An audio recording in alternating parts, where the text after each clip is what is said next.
we're going to be formal. We're going to start with the upper chamber and introduce Senator Roscoe Reynolds first.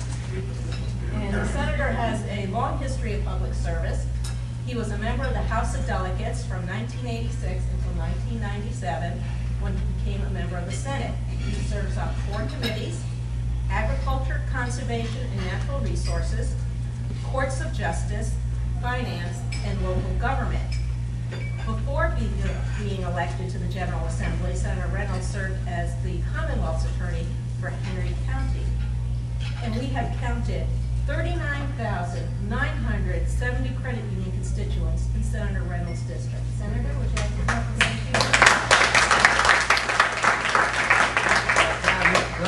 you? Kevin, when you reported, did you count me as a member? Pardon? When you reported, did you count me as a member? Let's see, want to do a credit union member? All right, okay. Just want to make sure. I have an enviable position. Not only am I a member, but my son Andrew works at the Martin DuPont Credit Union. That's it. I hear a lot from Andrew about credit union. The 3 men were talking about their funeral. And one man said, well, I hope that when it comes my time that the preacher says that he was a good family man. And the other man said, well, I hope that when it's my time that the preacher says he was a successful businessman, he did well, but he gave a lot of money and a lot of help to the community. The third guy says, well, I hope the preacher says, look, he's moving.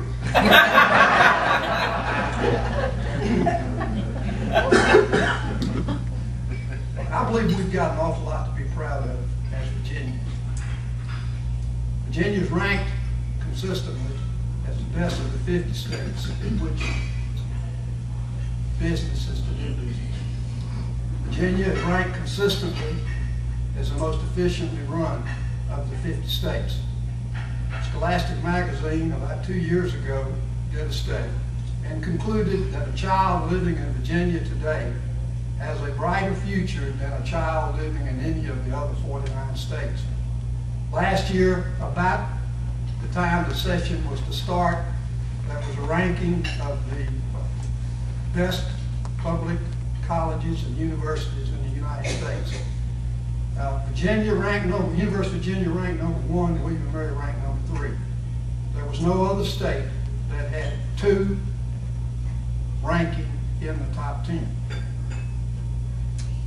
About the time the session started this year, the final traffic fatality statistics in Virginia came out. Virginia had a 200 decline in traffic fatalities in 2008.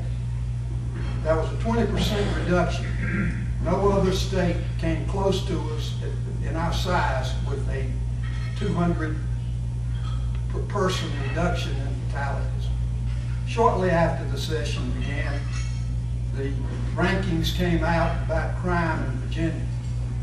And it was the lowest it has been since accurate records started being kept in 1971. Virginia's crime rate was dramatically lower than the crime rate in North Carolina, Tennessee, Kentucky, Maryland, D.C., any of the areas, West Virginia, any of the areas that surround us. Now, I think it's important to take into account some of the tough decisions we've had to make in Virginia. In the 2008 session, we cut spending by about $2 billion. The downturn in the economy continued, and we had to cut about $3 billion in spending last year. It appears now that we're going to have to cut somewhere in the neighborhood of $2 billion in spending.